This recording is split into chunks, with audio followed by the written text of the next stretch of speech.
After losing everything, I found this hidden treasure.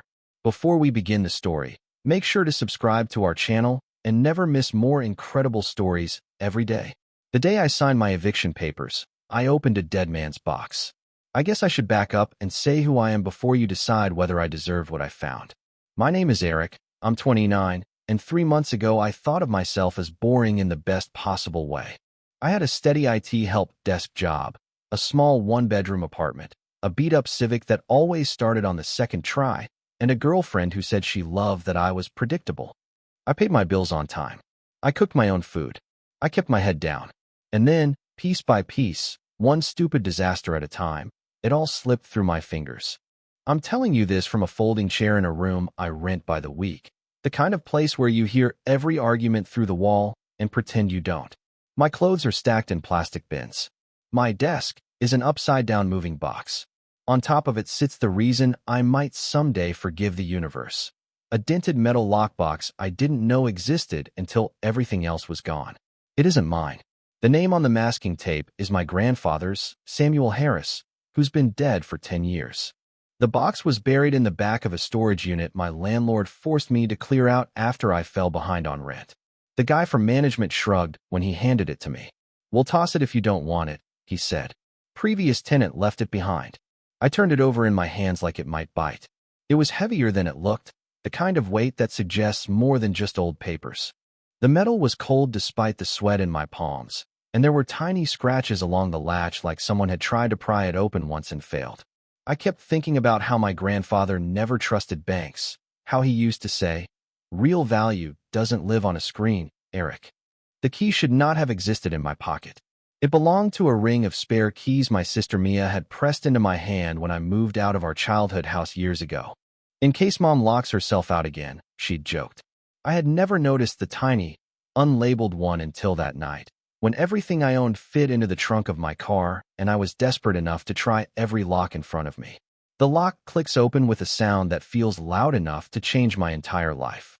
Before the box, before the eviction notice taped crookedly to my door, my life had a rhythm so predictable I could have set a metronome to it. I'd wake up at 6:30, hit snooze twice, and drag myself into the shower while the coffee maker wheezed like an old smoker in the kitchen. My biggest daily decision was whether I'd risk the freeway or take the side streets to the office. Back then, I still lived in the apartment I'd signed for the same year I got my IT job. The carpet was ugly and the water pressure sucked, but it was mine. On Fridays, my girlfriend Hannah would come over with takeout, drop her purse on the couch, and complain about her boss while I nodded along and fixed whatever tech problem her office had invented that week. She'd look around my place and say, "You're really getting it together, Eric. This is stable." I like stable. I liked hearing that more than I admitted.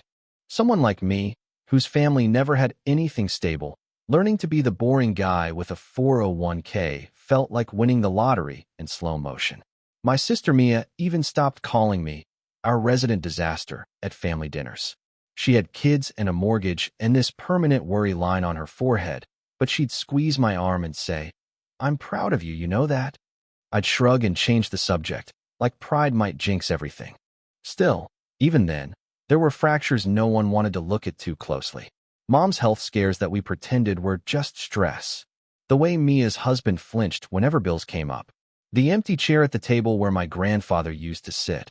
A ghost everyone kept politely stepping around.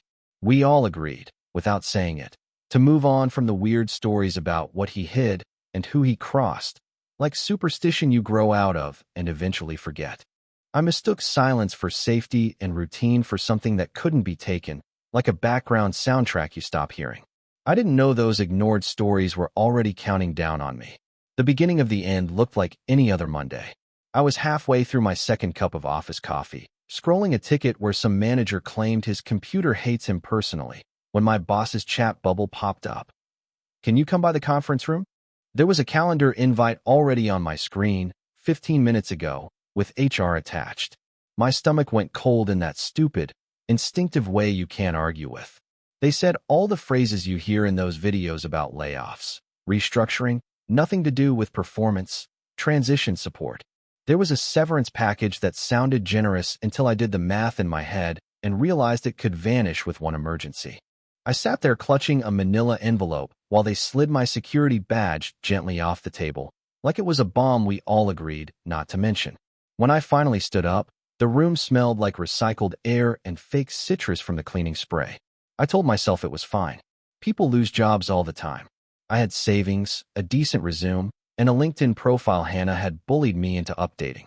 On the drive home, I even rehearsed how casually I'd tell her, "Hey, funny story. I'm between opportunities." I practiced at a red light, forcing a laugh that sounded like it belonged to someone braver. When I walked through the door, she hugged me, frowned, and asked how long severance would last, her hands already calculating on my shoulders. The second blow came 2 weeks later, when Mom landed in the hospital with chest pains that turned out to be heart-related and not nothing this time, according to the doctor. Insurance covered some, but not all. Mia's voice shook on the phone when she said, "Eric, I can't do this alone. The bills are already piling up."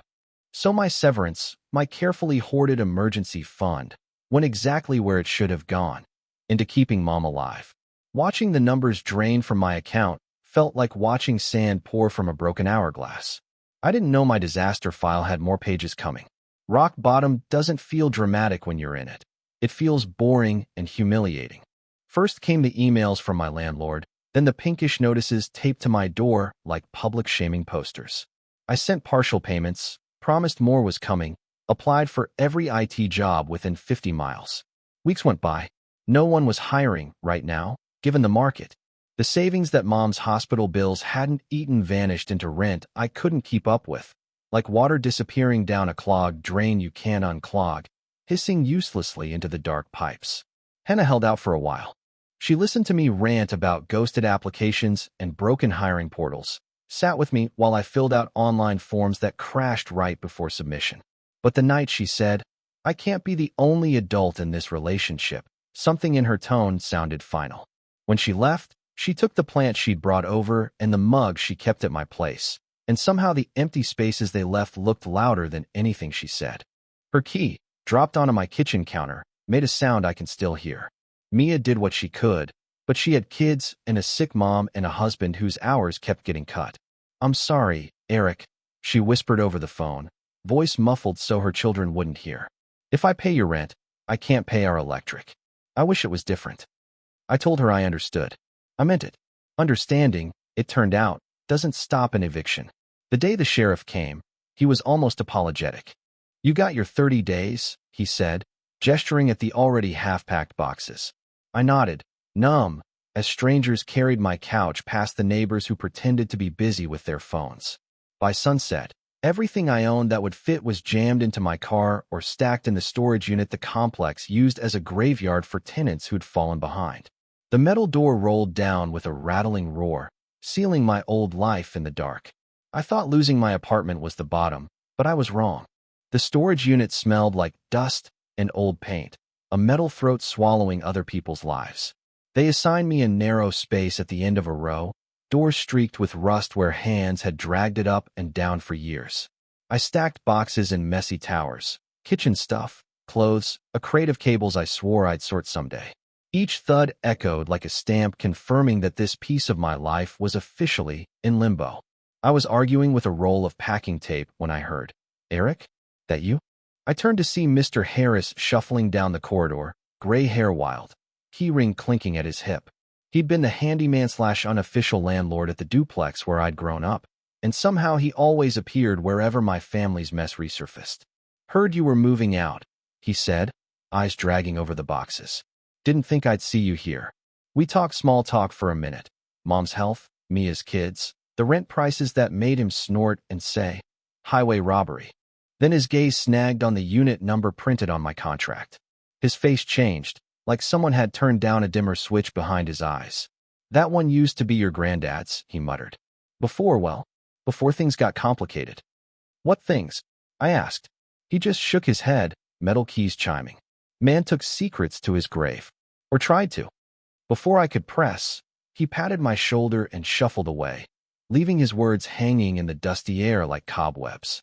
I watched him go, heart thudding, feeling like he'd opened a door without stepping through it, like a warning I couldn't yet translate. I didn't notice the small metal box shoved behind a broken bookcase until hours later, when I finally moved it aside and saw my grandfather's name staring back at me in faded marker. Someone had slapped old masking tape across the lid and written Harris, personal, like a warning or a promise. My fingers left clean streaks in the dust when I touched it. I had no idea opening that box would rewrite my past. Back in my week-to-week room, the box sat on the upside-down moving carton that passed for a table. I circled it like it might explode, alternately convincing myself it was full of worthless junk and imagining stacks of cash folded inside like a magic trick from beyond the grave. Every time my hand hovered over the latch, my brain supplied all the ways this could be nothing. Old photos, unpaid bills, some cruel joke meant for a version of me who never existed. Mia came by one afternoon with a grocery bag of basics: pasta, canned soup, the brand of coffee she knew I liked. Her eyes landed on the box immediately. "What's that?" she asked, setting the bag down. When I told her where I'd found it and whose name was written on it, her expression tightened.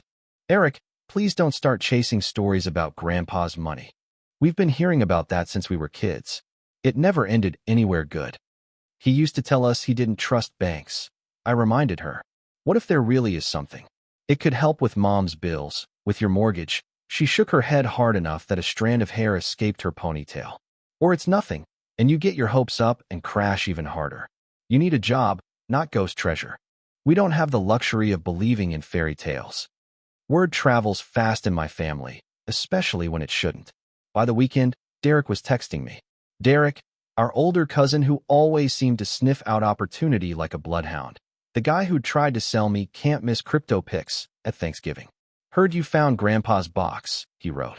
"We should talk. Could be something big." He called before I could dodge the text. "Look, man," he said, voice low like we were already conspiring. "If there's anything real in there, you don't want to handle it alone. People get weird about money." I stared at the box while he talked, hearing Mia's warning and Mr. Harris's half-finished sentence echo in my head. That night, I decided the first answers had to be mine. When I finally lifted the latch, I expected some cinematic rush of wind or at least a dramatic beam of light. Instead, there was the quiet squeak of metal and the smell of old paper. Inside, everything was packed with the careful paranoia of someone who didn't trust the world. Rubber-banded envelopes, a cracked leather wallet, a small velvet pouch, and at the bottom, a tiny brass key taped to an index card. Most of the envelopes held what you'd expect: faded photographs of my mom as a teenager, my grandfather younger and sharper, standing in front of a house I didn't recognize. There were yellowed receipts, newspaper clippings about property disputes, a church bulletin with notes scribbled in the margins. The velvet pouch held a few tarnished coins that might have been worth something to a collector or might have just been sentimental junk. The real clue was the index card. In my grandfather's cramped handwriting it said, "Box 317, do not trust bank, trust paper. County first." The small brass key was taped beside the words, dull but solid. Underneath, in different ink, someone had added a second line. "If Eric finds this, ask Harris about the house." My heart hammered so hard I had to sit down. County first, bank box, house. It sounded like the kind of breadcrumb trail conspiracists on the internet dream about. The next morning, armed with the box key, the index card, and my last clean shirt, I went to the bank branch printed on an ancient brochure folded in the bottom of the lockbox. The teller frowned when I slid the card through the slot. "We haven't rented box 317 in years," she said, tapping at her keyboard. Then her expression shifted, subtle but unmistakable. "Actually, hold on. I need to get my manager." She disappeared into a back office, leaving me alone with a fake cheerful poster about saving for retirement and the sudden feeling that I'd stepped onto a path I couldn't easily leave. I realized this dusty key was tied to something much bigger. The bank didn't give me treasure, it gave me more questions. Box 317 held no cash, no jewels, just more paper. There was a brittle deed from the 80s, stamped with my grandfather's name and a parcel number in a rural county 3 hours away. There were tax receipts for a few years, then nothing, like someone had just stopped paying attention. Tucked between them was a short note. "Land is the value. Don't let them take it." "Them who?" I muttered aloud, staring at the faded ink. The bank manager, A woman in her 50s with kind eyes and a rehearsed smile cleared her throat. "Mr. Harris," she said carefully, "this box has been dormant a long time. Technically, the contents should have been escheat to the state, but there were complications. You might want to speak to the county recorder's office about the parcel." The way she emphasized complications made my skin crawl. The county building smelled like floor cleaner and old coffee. A clerk pulled up the parcel number and frowned. "Huh," she said. "This lot's been in limbo. Taxes delinquent for years, but the auction keeps getting postponed. There's a pending claim from a development company, but it's contested." She printed a stack of papers and slid them to me. "You related to a Samuel Harris?" Before I could answer, a familiar voice drawled behind me. "We both are." I turned to see Derek leaning against the doorway, sunglasses pushed up on his head, pretending he hadn't clearly followed me here. "Grandma always said that land was for all of us," he said to the clerk, giving me a sideways smile. "My cousin here didn't tell you that part, did he?" Outside in the parking lot, he cornered me between my car and a faded minivan. "Look, man, developers are circling," he said, jabbing a finger at the paperwork. "If there's a way to flip this fast, we do it together or they eat us alive. You really think you can handle lawyers and county officials on your own, Mr. Unemployed?" I realized this fight over dirt could easily turn dangerous. 2 days later, I followed the parcel number out of the city, my car buzzing like it might abandon me on the side of the highway in solidarity with everything else that had left. The GPS gave up a mile before the pin, leaving me on a cracked county road lined with bare trees and fields gone to seed. When I finally saw the rusted mailbox with Harris barely visible beneath peeling white paint, my throat tightened. The driveway was more weeds than gravel. At the end of it sat a small house slumped into itself, windows boarded on one side, porch sagging like a tired mouth. This was not pirate chest treasure territory. This was condemned horror movie set. But my grandfather's handwriting on the deed and the note in the bank box had dragged me here. So I killed the engine, pocketed the brass key, and walked up the creaking steps. The front door resisted, then gave. Inside, the air smelled like dust, mouse droppings, and something faintly sweet. Old wood, maybe. Sheets ghosted overtired furniture, a faded floral couch, a coffee table with a ring where a mug had sat for too long. Sunlight knifed through gaps in the boards, catching dust motes that swirled when I moved. The place looked abandoned, but not empty. There were magazines from 20 years ago, a calendar still pinned to the wall on a march that never finished, a pair of men's boots by the door, toes pointed out as if waiting. I moved toward the back, floorboards complaining under my weight. That's where I found what the county records had never mentioned: boxes of ledgers, folders of contracts, and a metal cabinet with my mother's maiden name on the label. Inside were letters between my grandfather and an oil company, arguments about mineral rights, and a thick file stamped "disputed" in red ink. There were also copies of threatening letters from the very development firm the clerk had mentioned, demanding he reconsider his position or face financial consequences. I realized my bad luck might be collateral damage from old wars. The more I dug through the metal cabinet, the stranger the picture became. The ledgers showed modest rental income for a few years, then a sharp spike labeled simply royalties. It wasn't millions, but it was more than anyone in my family had ever seen at once. Then the numbers stopped abruptly, replaced by angry correspondence and legal threats. My grandfather's neat handwriting grew shakier in the later letters, like the fight was grinding him down. At the very back of the cabinet, taped beneath the bottom drawer, I found an envelope with my name on it. "For Eric, if he's the one stubborn enough," the front read. My hands shook as I tore it open. Inside was a letter written 10 years ago, around the time he died. He apologized for leaving you all a mess, explained how he'd signed a deal for mineral rights that turned out to be more valuable than anyone anticipated, and how the company had been trying to push him into selling the land outright ever since. "The land and the rights together are worth a lot," he wrote. "Enough to change things for you, for Mia, for your mother's care. But they will try to cut it up, to buy you out cheap, to bury the parts they don't want. Don't let greed, yours or theirs, decide everything. This is your second chance, but it can eat you alive if you let it." Stuffed in the envelope with the letter were photocopies of an old will and a draft trust document that had never been filed, pages marked with sticky notes that said things like "Ask Lawyer" and "Rivera," in the margins. There were also handwritten lists of who he wanted helped. Mom's medical fund, Mia's kids' college, Eric, for once, underlined like a joke and a plea at the same time. It was like reading a blueprint for a life my family never got to have. I sat on the dusty floor, surrounded by boxes and ghosts, understanding that the real treasure here was leverage, power over land, money, and choices other people desperately wanted to control. I didn't realize claiming it would drag my whole family in. Back in the city, I spread the documents across my makeshift table like a crime board. Deeds, letters, royalty statements, threatening notices from the development company, my grandfather's plea written in shaky ink. The more I tried to untangle it, the more I realized I was in way over my head. This wasn't just found money. It was a legal minefield that had been waiting a decade for some idiot descendant to stumble into it. Mia came over after work, still in her scrubs, dark circles under her eyes. I walked her through what I'd found, from the land deed to the mineral rights to the draft trust with her kids' names in the margins. She listened in stunned silence, finally whispering, "So, we're not poor people who just got unlucky. We're poor people sitting on land companies have been drooling over for years. And they've been trying to scare us off it," I said, tapping the letters. "Grandpa fought them until he died. Then everything just froze." Derek, of course, had his own interpretation. At a diner off the highway, he leaned over the table, jabbing his finger at the royalty numbers. "You realize we could sell this whole mess, take a lump sum, and be done, right? These outfits pay stupid money to clean up their paperwork. You, Mia, your mom, you'd all be set. Why get tangled with courts and lawyers?"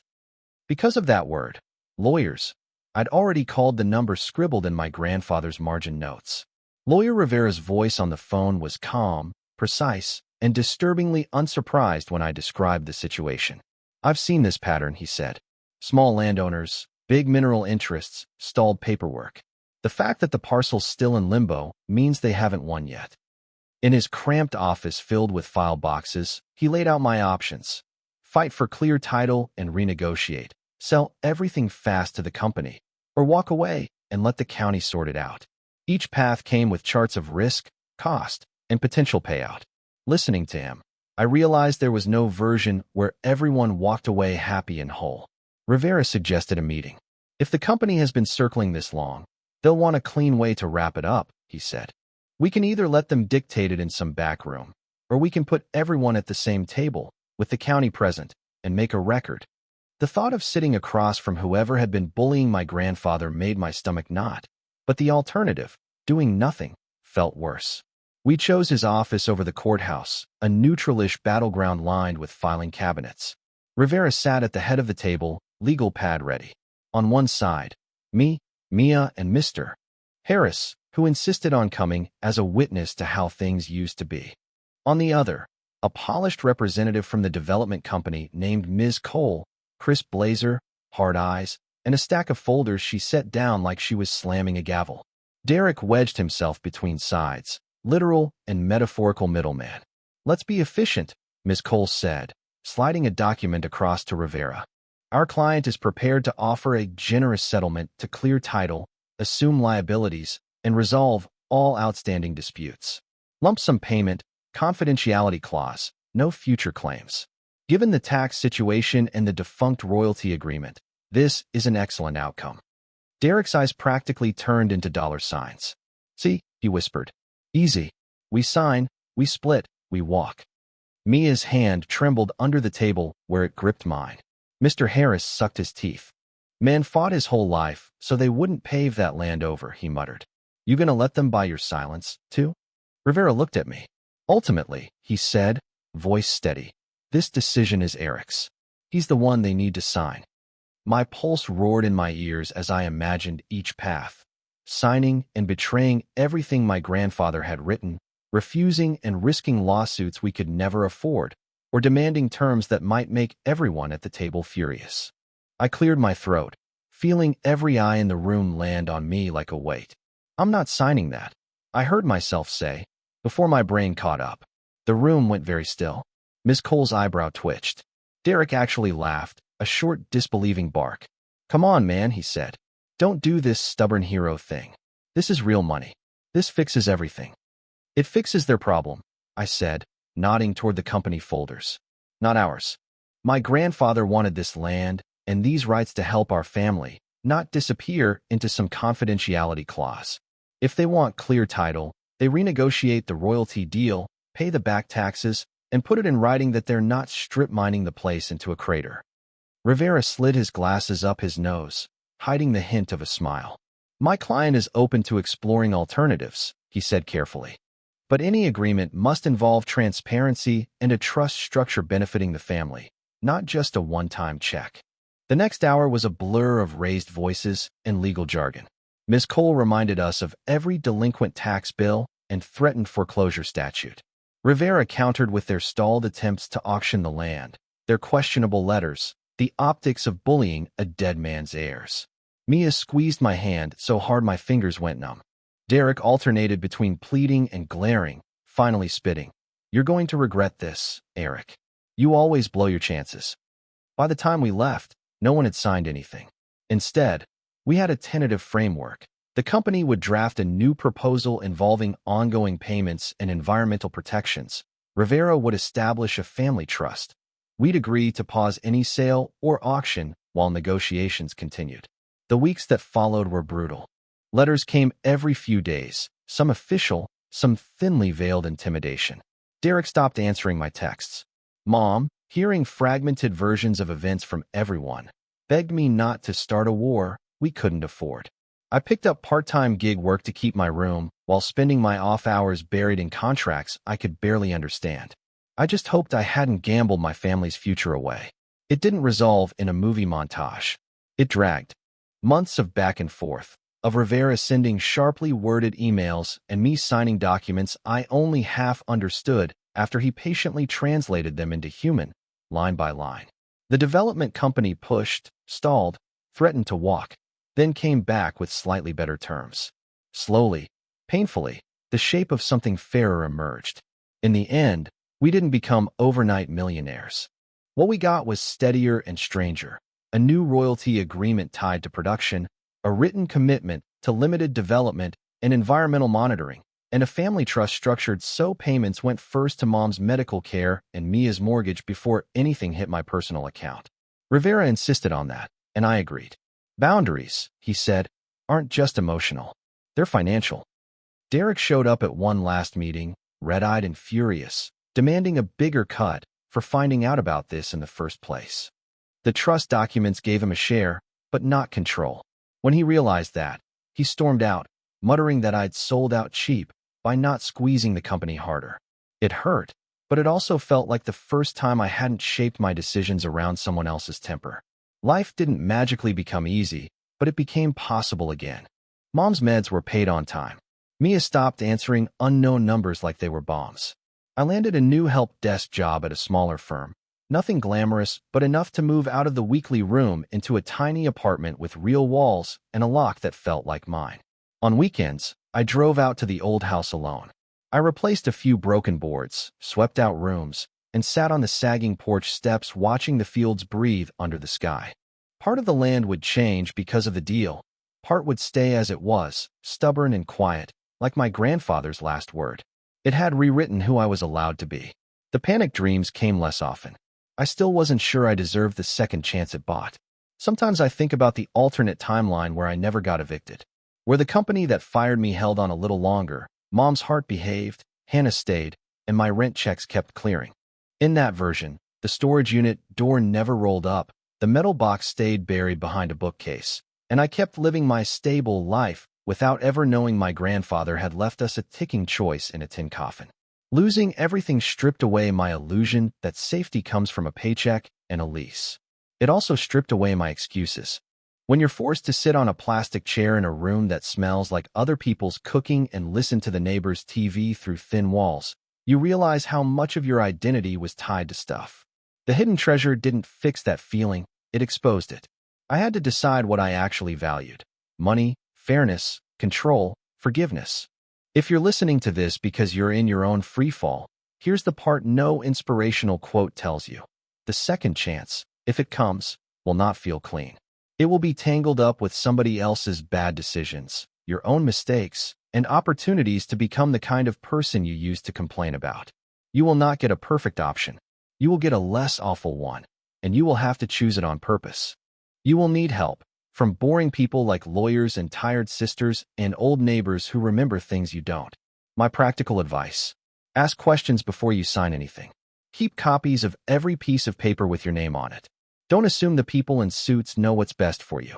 And if someone older ever pulls you aside and mutters about how things used to be, listen like it's a map. These days, when I unlock the front door of my little apartment and toss my keys in the bowl, I picture the brass key in my grandfather's box and the crooked handwriting that dragged me into all of this. Then I picture the sunrise over that stubborn field behind the old house. The real hidden treasure was learning how to live with less fear.